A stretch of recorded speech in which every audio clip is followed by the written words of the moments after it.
ಎಲ್ಲರಿಗೂ ನಮಸ್ಕಾರ. ಪಂಚಮಸಾಲಿ ಕನ್ನಡ ಜ್ಯೋತಿ ಯೂಟ್ಯೂಬ್ ಚಾನಲ್ಗೆ ಸ್ವಾಗತ.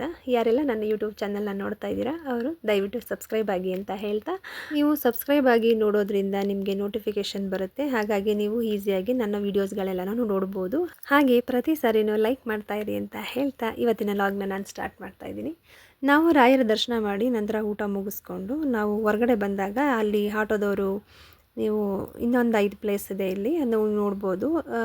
ರಾಯರ ಆಗೋದಕ್ಕಿಂತ ಮುಂಚೆ ಅವರು ಅಪ್ಪಣ್ಣವರಾಗಿದ್ದಾಗ ಅವ್ರದ್ದು ಮನೆ ಹೇಗಿದೆ ಮತ್ತು ಅವರು ಹೇಗೆ ತಪಸ್ಸು ಮಾಡಿದ್ರು, ಹೇಗೆ ವರ ಪಡೆದ್ರು ಅನ್ನೋದನ್ನು ಅಲ್ಲಿ ಒಂದು ಕ್ಷೇತ್ರಗಳಿದೆ, ನೀವು ಅಲ್ಲಿ ನೋಡ್ಬೋದು ಅಂತ ಹೇಳಿ ಆಟೋದವರು ಹೇಳಿದರು. ಆವಾಗ ನಾವು ಆ ಆಟೋ ಹೊತ್ಕೊಂಡು ವೀಕ್ಷಣೆ ಮಾಡೋದಕ್ಕೆ ಅಂತ ಬಂದ್ವಿ. ಈ ಕ್ಷೇತ್ರ ಬಂದು ಅಪ್ಪಣ್ಣಾಚಾರ್ಯರವರು ರಾಯರಾಗೋದಕ್ಕಿಂತ ಮುಂಚೆ ಇಲ್ಲಿ ವಾಸವಾಗಿದ್ದಂಥ ಸ್ಥಳ ಇದು. ಈ ಜಾಗವನ್ನು ಅವರು ಜಪ ತಪ ಮಾಡಿ ಮತ್ತು ಪೂಜೆ ಪುನಸ್ಕಾರಗಳೆಲ್ಲ ಮಾಡಿರುವಂಥ ಕ್ಷೇತ್ರ ಅಂತಲೂ ಕೂಡ ಹೇಳ್ತಾರೆ.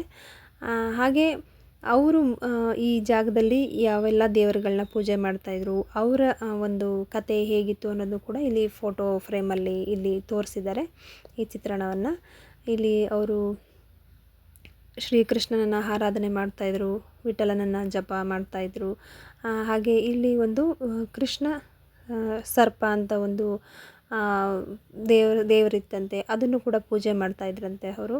ಹಾಗಾಗಿ ಪ್ರತಿಯೊಂದನ್ನು ಅವರು ಅದನ್ನು ತುಂಬ ಅಚ್ಚುಕಟ್ಟಾಗಿ ನೀಟಾಗಿ ಮೇಂಟೈನ್ ಮಾಡಿ ಅದನ್ನು ಕಾಪಾಡ್ಕೊಳ್ತಾ ಬಂದಿದ್ದಾರೆ.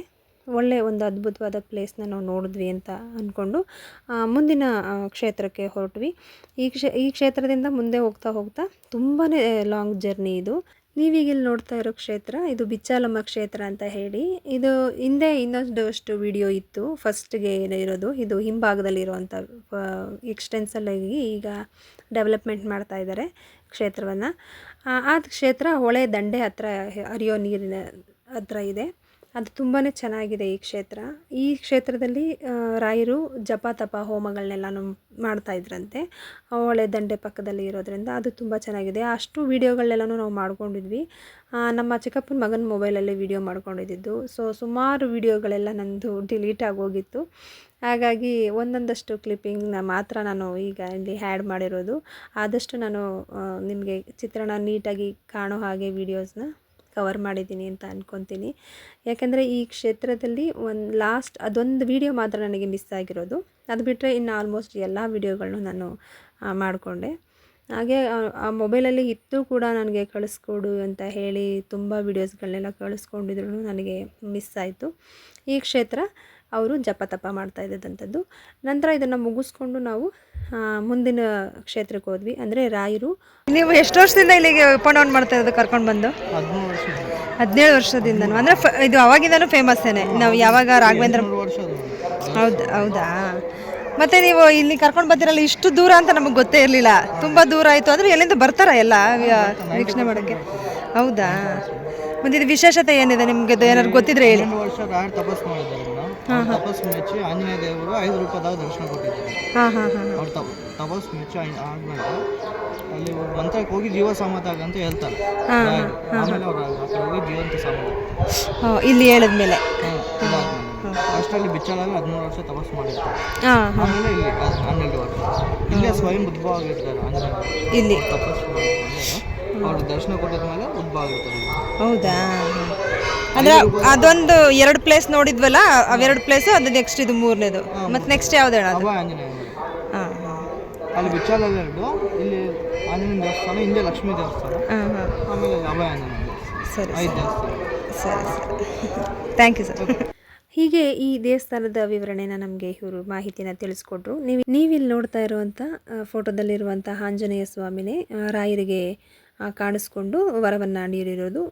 ಸುಮಾರು ವರ್ಷಗಳ ಕಾಲ ತಪಸ್ಸು ಮಾಡಿದಾಗ ರಾಯರು ಅವರಿಗೆ 5 ರೂಪದಲ್ಲಿ, ಅಂದರೆ ಪಂಚಮುಖಿ ಆಂಜನೇಯನಾಗಿ ರಾಯರಿಗೆ ಕಾಣಿಸ್ಕೊಳ್ತಾರಂತೆ. ಅಲ್ಲಿ ಇವರು ವರವನ್ನು ಕೊಟ್ಟು ಅವರು ನೀವು ಹೋಗಿ ಅಲ್ಲಿ ಐಕ್ಯರಾಗಿ ಅಂತ ಹೇಳಿದ್ರಂತೆ.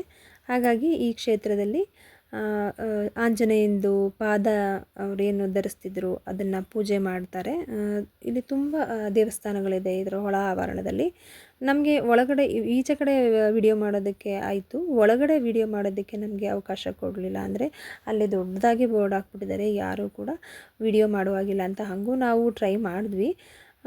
ಆದ್ರೂ ಅವರು ಫೋನು ಸ್ವಿಚ್ ಆಫ್ ಮಾಡಿ ಫೋನ್ ಇಡಿ ಅಂತ ಹೇಳಿಬಿಟ್ರು. ಹಾಗಾಗಿ ನಾವು ಜಾಸ್ತಿ ಒಳಗಡೆ ದೇವ್ರನ್ನ ವಿಡಿಯೋ ಮಾಡೋಕ್ಕಾಗಲಿಲ್ಲ. ಅದು ಎಷ್ಟು ಚೆನ್ನಾಗಿದೆ ದೇವಸ್ಥಾನ ಅಂತ ಹೇಳಿದರೆ, ಅದು ಒಂದು ಕಲ್ಲಿನ ರೂಪದಲ್ಲಿ ಇರುವಂಥದ್ದು ಆಂಜನೇಯನ ಚಿತ್ರಣ.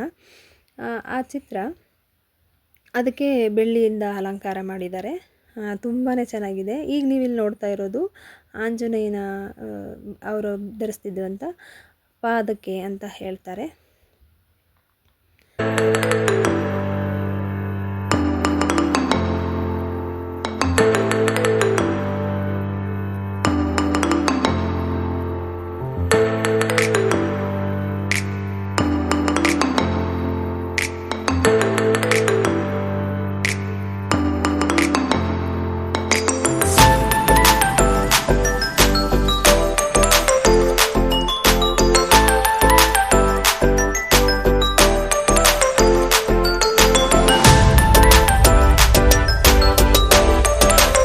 ಹೀಗೆ ಒಂದೊಂದು ಅವತಾರದಲ್ಲಿ ಸ್ವಾಮಿ ಕಾಣಿಸ್ಕೊಂಡಿರೋದ್ರಿಂದ ಇಲ್ಲಿ ಕೂಡ ಒಂದೊಂದು 2-3 ದೇವಸ್ಥಾನಗಳಿವೆ ಇಲ್ಲಿ. ಇದೊಂದು ಕ್ಷೇತ್ರ.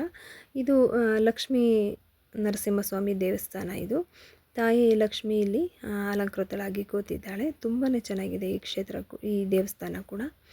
ಇಲ್ಲಿ ಏನಾದರೂ ಅಂದ್ಕೊಂಡು ನಾವು ಬೇಡಿಕೊಂಡು ಇವರು ಒಂದು ಫೋಟೋಸ್ ಕೊಡ್ತಾರೆ, ಆ ಒಂದು ಮಂತ್ರನ ಹೇಳ್ತಾರೆ. ಅದನ್ನು ನಾವು ಮನೆಗೆ ತಂದು ಪೂಜೆ ಮಾಡಿ ನಾವು ನಾವು ಬೇಕಾದ ಬೀರುನಲ್ಲೋ ಅಥವಾ ನಾವು ಕೆಲಸ ಮಾಡೋ ಜಾಗದಲ್ಲೋ ಇಟ್ಕೊಂಡ್ರೆ ಒಳ್ಳೆಯದಾಗುತ್ತೆ ಅಂತ ಕೂಡ ಅವರು ಅದರ ಬಗ್ಗೆ ಎಕ್ಸ್ಪ್ಲೇನ್ ಕೊಡ್ತಾಯಿದ್ರು. ಆಂಜನೇಯನ 5 ರೂಪದಲ್ಲಿ ಒಂದು ರೂಪ ಕೂಡ ಶ್ರೀಹರಿಯಾಗಿರುತ್ತೆ. ನರಸಿಂಹಸ್ವಾಮಿ ಅವತಾರದಲ್ಲಿ ಕಾಣಿಸ್ಕೊಂಡಿರ್ತಾರೆ. ಹಾಗಾಗಿ ಲಕ್ಷ್ಮಿ ಕೂಡ ನಾರಾಯಣ ಸಮೇತ ಬಂದಿರ್ತಾಳೆ ಅನ್ನೋದು ಪ್ರತೀತಿ. ಹಾಗಾಗಿ ಲಕ್ಷ್ಮಿಯನ್ನು ಪೂಜೆ ಮಾಡ್ತಾರೆ. ತುಂಬಾ ಒಂದು ಅದ್ಭುತವಾದ ಸುಂದರವಾದ ವಿಗ್ರಹ ಅಂತ ಹೇಳ್ಬೋದು. ತುಂಬಾ ಚೆನ್ನಾಗಿ ಅಲಂಕಾರ ಕೂಡ ಮಾಡಿದರು. ಈ ದೇವಸ್ಥಾನ ಮುಗಿಸ್ಕೊಂಡು ನಂತರ ನಾವು ಮುಂದಿನ ದೇವಸ್ಥಾನಕ್ಕೆ ಹೋದ್ವಿ. ಅದು ಅಭಯ ಆಂಜನೇಯ ಅಂತ ಹೇಳಿ. ನಾವು ಈಗ ನೋಡ್ತಾ ಇರೋ ಒಂದೊಂದು ಕ್ಷೇತ್ರನೂ ಕೂಡ ತುಂಬ ದೂರದಲ್ಲಿರೋದು. ಒಂದು 6-7-8 ಕಿಲೋಮೀಟ್ರ್ ದೂರ, ಪ್ರತಿಯೊಂದು ಕ್ಷೇತ್ರನೂ ದೂರ ಇರುವಂಥದ್ದೇ. ಇದು ರಾಯಚೂರಿಗೆ ರೀಚ್ ಆಗುವಂಥ ಹತ್ತತ್ರ ಸಿಗುತ್ತೆ ಇದು ಪ್ರತಿಯೊಂದು ಕ್ಷೇತ್ರ. ನಮ್ಮ ಕರ್ನಾಟಕ ಬಾರ್ಡರ್ ಅಂತ ಹೇಳ್ಬೋದು. ಹಾಗಾಗಿ ಈ ಕ್ಷೇತ್ರ ಕೂಡ ತುಂಬಾ ಚೆನ್ನಾಗಿದೆ. ಇದು ಮೇನ್ ರೋಡ್ ಇರೋದ್ರಿಂದ ಒಂದು ಸೆಂಟರ್ ಆಫ್ ಅಟ್ರಾಕ್ಷನ್ ಥರ ಇದೆ ಇದು ಕ್ಷೇತ್ರ. ತುಂಬಾ ಚೆನ್ನಾಗಿದೆ. ಇಲ್ಲಿ ನಾವೇನು ರಾಯಚೂರು ಕಡೆ ಮಾರ್ಗದಿಂದ ಬರುವಾಗ ಈ ಕ್ಷೇತ್ರ ನಮಗೆ ರಾಯರದ್ದು ಮಠದ್ದು ಬೋರ್ಡು ವೆಲ್ಕಮ್ ಮಾಡೋ ರೀತಿ ಇದೆ ಇದು. ಹೀಗೆ ನಾವು ಎಲ್ಲ ದೇವಸ್ಥಾನಗಳನ್ನ ನೋಡಿಕೊಂಡು ಮತ್ತೆ ರಾಯರ ಮಠಕ್ಕೆ ಬಂದ್ವಿ. ಫಸ್ಟಿಗೆ ನಾವು ಏನು ತುಂಗಾ ನದಿ ತೀರದಲ್ಲಿ ಸ್ನಾನ ಮಾಡಿಕೊಂಡು ನಂತರ ನಾವು ಇಲ್ಲಿ ಏನು ಮಂಚಮ್ಮ ತಾಯಿ ದೇವಸ್ಥಾನ, ಮಂಚಾಲಮ್ಮ ತಾಯಿ ದೇವಸ್ಥಾನ ಇದೆ, ಆ ತಾಯಿ ದೇವರ ದರ್ಶನ ಮಾಡಿಕೊಂಡು ನಂತರ ನಾವು ರಾಯರ ಮಠಕ್ಕೆ ಒಳಗಡೆ ಹೋಗಬೇಕಿತ್ತು. ಸೊ ನಾವು ಹಾಗೆ ಮಾಡಿದ್ದು. ಆದರೆ ನಾವು ವಿಡಿಯೋ ಮಾಡ್ಕೊಳ್ಳೋದಕ್ಕೆ ತುಂಬಾ ರಶ್ ಇತ್ತು. ಹಾಗಾಗಿ ವಿಡಿಯೋ ಮಾಡ್ಕೊಳ್ಳಿಲ್ಲ. ನಾವು ಎಲ್ಲ ಕ್ಷೇತ್ರ ಮುಗಿಸ್ಕೊಂಡು ಬಂದು ಇವಾಗ ಫುಲ್ ಫ್ರೀ ಇತ್ತು. ಹಾಗಾಗಿ ಇದೊಂದು ಯಾಕೆ ಮಿಸ್ ಮಾಡೋದು ಅಂತ ಹೇಳಿಬಿಟ್ಟು ನಾವು ಈ ದೇವ್ರ ದರ್ಶನ ವಿಡಿಯೋ ಮಾಡೋಣ ಅಂತ ಬಂದ್ವಿ. ಬಟ್ ಅವರು ಆಚೆ ಕಡೆಯಿಂದ ವಿಡಿಯೋ ಮಾಡ್ಕೊಂಡ್ವಿ, ಒಳಗಡೆ ನಮಗೆ ವಿಡಿಯೋ ಮಾಡ್ಕೊಳ್ಳೋದಕ್ಕೆ ಬಿಡಲಿಲ್ಲ.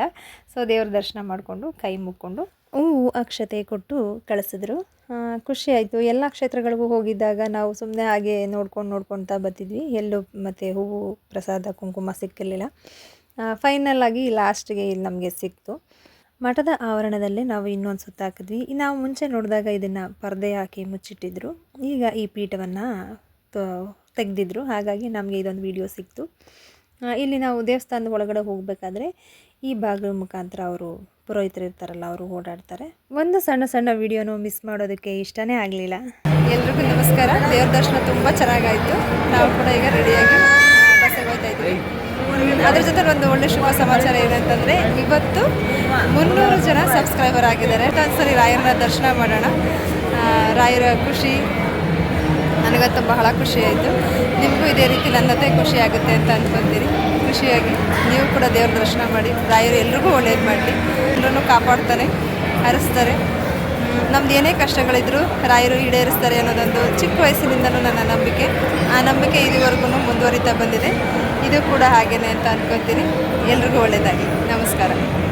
ಯಾವುದೇ ಪೂಜೆ ಆಗಲಿ, ಯಾವುದೇ ಕ್ಷೇತ್ರ ಆಗಲಿ, ಯಾವುದೇ ಒಂದು ವಿಚಾರ ಆಗಲಿ, ಅದು ಮಾಡಿದ ತಕ್ಷಣ ಪ್ರತಿಯೊಂದೂ ಈಡೇರುತ್ತೆ ಅಂತ ಅಂದ್ಕೊಳ್ಳೋದಕ್ಕಾಗೋದಿಲ್ಲ. ಆದರೆ ಯಾವುದೋ ಒಂದು ಮೂಲೆಯಲ್ಲಿ ಇವತ್ತಲ್ಲ ನಾಳೆ ಒಂದಿನ ನಮಗೆ ಆ ಪ್ರತಿಫಲ ಸಿಗುತ್ತೆ ಅನ್ನೋ ಒಂದು ನಿರೀಕ್ಷೆನಲ್ಲಿ, ನಂಬಿಕೆಯಲ್ಲಿ ನಾವು ಜೀವನನ ಸಾಗಿಸ್ಬೇಕೇ ವಿನಃ ದೇವಸ್ಥಾನಕ್ಕೆ ಹೋಗಿದ್ದೀವಿ, ನಮ್ಗೆ ಒಳ್ಳೇದಾಗ್ಬಿಡುತ್ತೆ, ನಮಗೆ ಹೀಗೆ ಮಾಡಿದ್ರೆ ಒಳ್ಳೇದಾಗ್ಬಿಡುತ್ತೆ, ಹಾಗೆ ಮಾಡಿದ್ರೆ ಹೀಗಾಗ್ಬಿಡುತ್ತೆ ಅಂತ ಒಂದು ಊಹಾಪೋಹಗಳನ್ನ ಇಟ್ಕೊಂಡು ನಾವು ಬದುಕೋಕೆ ಹೋಗಬಾರ್ದು.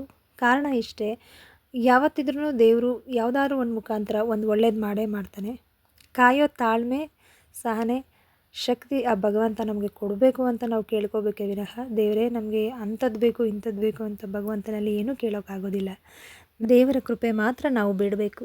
ಇವತ್ತಿನ ಲಾಗು ಈ ರಾಘವೇಂದ್ರನ ಮಠದ ವಿಶೇಷ ದಿನ ಆಗಿತ್ತು. ಒಂದು ಒಳ್ಳೆ ಲಾಗ್ನ ನಾನು ನಿಮಗೆ ಕೊಟ್ಟೆ ಅಂತ ಅನ್ಕೊತೀನಿ. ನಮಸ್ಕಾರ. ನಾನು ತಡವಾಗಿ ಅಪ್ಲೋಡ್ ಮಾಡಿದರೂ ಕೂಡ ಒಂದು ಒಳ್ಳೆಯ ಉದ್ದೇಶ ಇಟ್ಕೊಂಡು ಯಾವುದೂ ಮಿಸ್ ಆಗಬಾರ್ದು ಅಂತ ಹೇಳಿ ನಾನು ತುಂಬ ಕಲೆಕ್ಟ್ ಮಾಡಿಕೊಂಡು ಈ ವಿಡಿಯೋನ ಅಪ್ಲೋಡ್ ಮಾಡಿದ್ದೀನಿ. ಈ ವಿಡಿಯೋ ಎಲ್ಲ ನಿಮಗೆ ತುಂಬ ಇಷ್ಟ ಆಗಿದೆ ಅಂತ ಅಂದ್ಕೊತೀನಿ. ಟ್ರೈನು ನಮಗೆ ಇವಾಗ ಸರಿಯಾಗಿ ಸಿಗ್ತಾ ಇಲ್ಲ. ಮೈಸೂರಿಗೆ 12:15 ಅಂತ ಹೇಳ್ತವ್ರೆ. ಹಾಗಾಗಿ ನಾವೀಗ ಟೈಮಿಂಗ್ಸ್ ಚೇಂಜ್ ಮಾಡಿಕೊಂಡು ಬೇರೆ ಟ್ರೈನ್ ಹಿಡಿಬೇಕು ಅಂತ ಹೋಗ್ತಾ ಇದ್ದೀವಿ. ಒಂದು ಟ್ರೈನ್ ಮಿಸ್ ಆಗಿರೋದ ಕಾರಣ ಎಲ್ಲ ಟೈಮಿಂಗ್ಸು ಚೇಂಜ್ ಆಗಿ ನಮಗೆ ಒಂದು ಟ್ರೈನ್ ಮಿಸ್ ಆಯಿತು. ಹಾಗಾಗಿ ನಾವು ಬೆಂಗಳೂರಿಗೆ ಇಂದ ಹೋಗಿ ಬೆಳಗಿನ ಜಾವ ರೀಚ್ ಆಗಿ ನಂತರ ನಾವು ಅಲ್ಲಿಂದ ಬಸ್ಸಲ್ಲಿ ಹೋದ್ವಿ.